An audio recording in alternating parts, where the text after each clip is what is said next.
श्री साई नाथाय नमो नमः। श्री साई सचरित्र अध्याय 5। पाठन करता तरुण व्यास। जैसा गत अध्याय में कहा गया है, मैं अब श्री साईं बाबा के शिरडी से अंतर्ध्यान होने के पश्चात उनका शिरडी में पुनः किस प्रकार आगमन हुआ इसका वर्णन करूंगा। चांद पाटिल की बारात के साथ पुनः आगमन।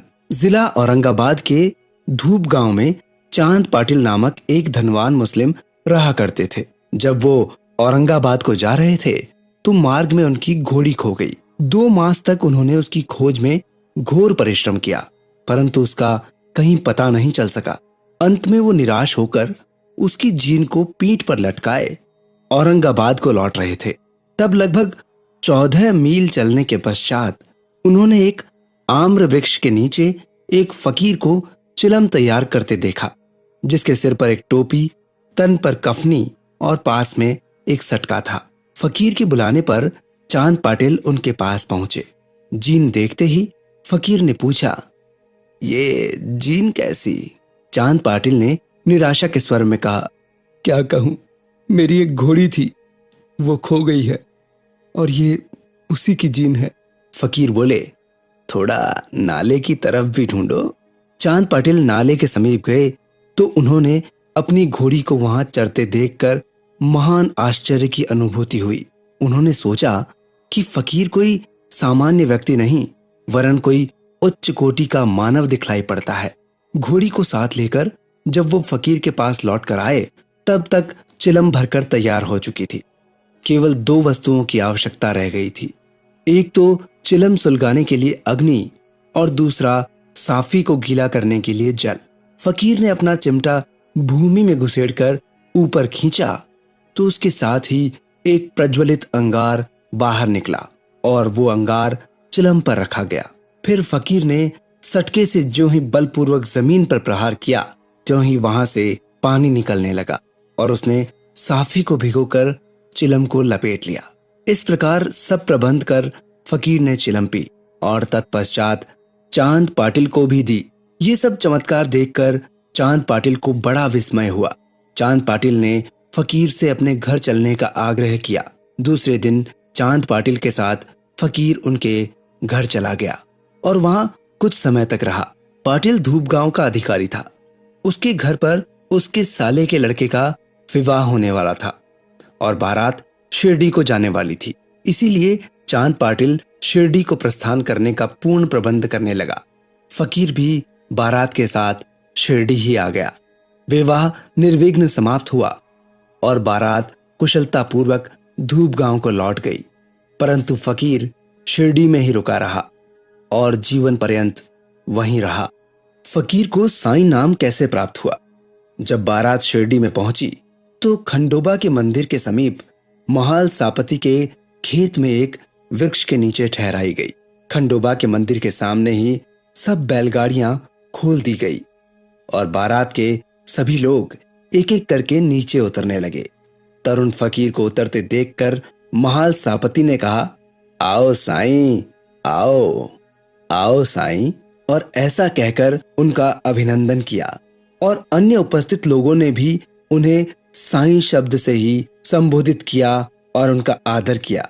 इसके पश्चात वो साईं के नाम से ही प्रसिद्ध हो गए। अन्य संतों से संपर्क। शिरडी आने पर श्री साईं बाबा मस्जिद में निवास करने लगे।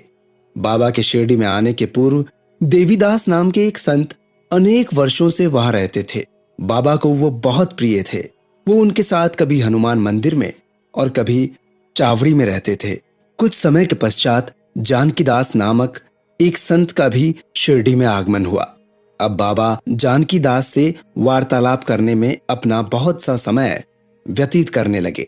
जानकीदास भी कभी कभी बाबा के स्थान पर चले आया करते थे और पुणतांबे के श्री गंगागीर नामक एक पारिवारिक वैश्य संत भी बहुधा बाबा के पास आया जाया करते थे। जब प्रथम बार उन्होंने श्री साईं बाबा को बागीचा सींचने के लिए पानी ढोते हुए देखा तो उन्हें बड़ा अचंभा हुआ। वो स्पष्ट शब्दों में कहने लगे, शिरडी परम भाग्यशालिनी है, जहां एक अमूल्य हीरा है। जिन्हें तुम इस प्रकार परिश्रम करते देख रहे हो, वो कोई सामान्य पुरुष नहीं है, अपितु ये भूमि बहुत भाग्यशालिनी और महान पुण्य भूमि है। इसी कारण इसे ये रत्न प्राप्त हुआ है। इसी प्रकार श्री अक्कलकोट महाराज के एक प्रसिद्ध शिष्य संत आनंदनाथ येवलामठ, जो कुछ शिरडी निवासियों के साथ शिरडी पधारे, उन्होंने भी स्पष्ट शब्दों में कहा, यद्यपि बाह्य दृष्टि से ये साधारण व्यक्ति जैसे प्रतीत होते हैं, परंतु ये सचमुच असाधारण व्यक्ति हैं। इसका तुम लोगों को भविष्य में अनुभव होगा। ऐसा कहकर वो येवला को लौट गए। ये उस समय की बात है जब शिरडी बहुत ही साधारण सा गांव था और साईं बाबा छोटी उम्र के थे। बाबा का रहन सहन और नित्य कार्यक्रम। तरुणावस्था में श्री बाबा ने अपने केश कभी भी नहीं कटाए और वो सदैव एक पहलवान की तरह रहते थे। जब वो राहता जाते, जो कि शिरडी से 3 मील दूर है, तो वहां से गेंदा, जाई और जूही के पौधे मोल ले आया करते थे और वो उन्हें स्वच्छ करके उत्तम भूमि देखकर लगा देते थे और स्वयं सींचते थे। वामन तात्या नाम के एक भक्त उन्हें नित्य प्रति 2 मिट्टी के घड़े दिया करते थे। इन घड़ों द्वारा बाबा स्वयं ही पौधों में पानी डाला करते थे। जैसे ही घड़े वहां रखते, वैसे ही वो फूट जाया करते थे, क्योंकि वो बिना तपाए कच्ची मिट्टी के बने रहते थे। दूसरे दिन तात्या उन्हें फिर 2 नए घड़े दे दिया करते थे। ये क्रम 3 वर्षों तक चला और श्री साईं बाबा के कठोर परिश्रम और प्रयत्न से वहां फूलों की एक सुंदर फुलवारी बन गई। आजकल इसी स्थान पर बाबा के समाधि मंदिर की भव्य इमारत शोभायमान है, जहां सहस्त्रों भक्त आते जाते रहते हैं। नीम वृक्ष के नीचे पादुकाओं की कथा।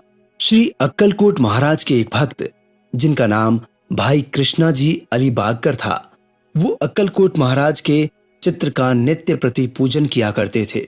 एक समय उन्होंने सोलापुर जिला अक्कलकोट जाकर महाराज की पादुकाओं का दर्शन और पूजन करने का निश्चय किया, परंतु प्रस्थान के पूर्व ही अक्कलकोट महाराज ने स्वप्न में उन्हें दर्शन देकर कहा, आजकल शिरडी ही मेरा विश्राम स्थल है और तुम वहीं जाकर मेरा पूजन करो।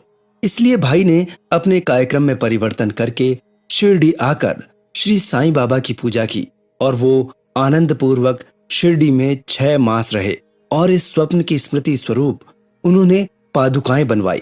शक संवत 1834 में श्रावण में शुभ दिन देखकर नीम वृक्ष के नीचे वो पादुकाएं स्थापित कर दी गई।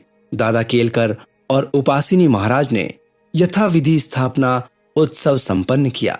एक दीक्षित ब्राह्मण पूजन के लिए नियुक्त कर दिया गया और प्रबंध का कार्य एक भक्त सगुण मेरू नायक को सौंपा गया। कथा का पूर्ण विवरण। ठाणे के सेवानिवृत्त मामलतदार श्री BV देव, जो श्री साईं बाबा के एक परम भक्त थे, उन्होंने सगुण मेरू नायक और गोविंद कमलाकर दीक्षित से इस विषय में पूछताछ की। पादुकाओं का पूर्ण विवरण श्री साईं लीला भाग 11 संख्या 1 पृष्ठ 25 पे प्रकाशित हुआ, जो कि इस प्रकार है। शक संवत 1834 सन 1912 में बंबई के एक भक्त डॉक्टर रामराव कोठारे बाबा के दर्शनार्थ शिरडी आए। उनका कंपाउंडर और उनके एक मित्र भाई कृष्ण जी अलीबागकर भी उनके साथ थे। कंपाउंडर और भाई की सगुण मेरू नायक और जी के दीक्षित से घनिष्ठ दोस्ती हो गई। अन्य विषयों पर चर्चा करते हुए इन लोगों को विचार आया कि श्री साईं बाबा के शिरडी में प्रथम आगमन और पवित्र नीम वृक्ष के नीचे निवास करने की ऐतिहासिक स्मृति के उपलक्ष्य में क्यों ना पादुकाएं स्थापित की जाएं। जब पादुकाओं के निर्माण पर विचार विमर्श होने लगा, तब भाई के मित्र कंपाउंडर ने कहा, यदि ये बात मेरे स्वामी कोठारे को विदित हो जाए तो वो इस कार्य के निमित्त अति सुंदर पादुकाएं बनवा देंगे। उन्होंने शिरडी आकर पादुकाओं की रूपरेखा बनाई और इस विषय में उपासिनी महाराज से भी खंडोबा के मंदिर में भेंट की। उपासिनी महाराज ने उसमें बहुत सुधार किए और कमल फूल आदि खींच दिए और एक श्लोक भी रचा, जो नीम वृक्ष के महात्म्य और बाबा की योग शक्ति का द्योतक था। वो श्लोक इस प्रकार है। सदा निम्ब वृक्षस्य मूलाधिवासत सुधास्त्राविणम तिक्तम प्रियम तमः तरुम कल्प वृक्षादिकम साध्यंतम नमामेश्वरम सद्गुरुम साईनाथम। इसका अर्थ है मैं भगवान साईनाथ को नमन करता हूँ, जिनका सानिध्य पाकर नीम वृक्ष कटु और अप्रिय होते हुए भी अमृत वर्षा करता था। इस वृक्ष का रस अमृत कहलाता है। इसमें अनेक व्याधियों से मुक्ति देने के गुण होने के कारण इसे कल्प वृक्ष से भी श्रेष्ठ कहा गया। उपासिनी महाराज का विचार सर्वमान्य हुआ और कार्य रूप में भी परिणत हुआ। पादुकाएं बंबई में तैयार करवाई गईं और कंपाउंडर के हाथों शिरडी भेज दी गईं। बाबा की आज्ञा अनुसार इसकी स्थापना श्रावण की पूर्णिमा के दिन की गई। इस दिन प्रातःकाल 11 बजे जी के दीक्षित उन्हें अपने मस्तक पर धारण कर खंडोबा के मंदिर से समारोह में और धूमधाम के साथ द्वारका माई ले आए। बाबा ने पादुकाएं स्पर्श कर कहा, ये भगवान के श्री चरण हैं, इनकी नीम वृक्ष के नीचे स्थापना करवा दो। इसके एक दिन पूर्व ही बंबई के एक पारसी भक्त पास्ता शेठ ने 25 रुपयों का मनी ऑर्डर भेजा था। बाबा ने ये रुपए पादुकाओं की स्थापना के निमित्त दे दिए। स्थापना में कुल 100 रुपए व्यय हुए।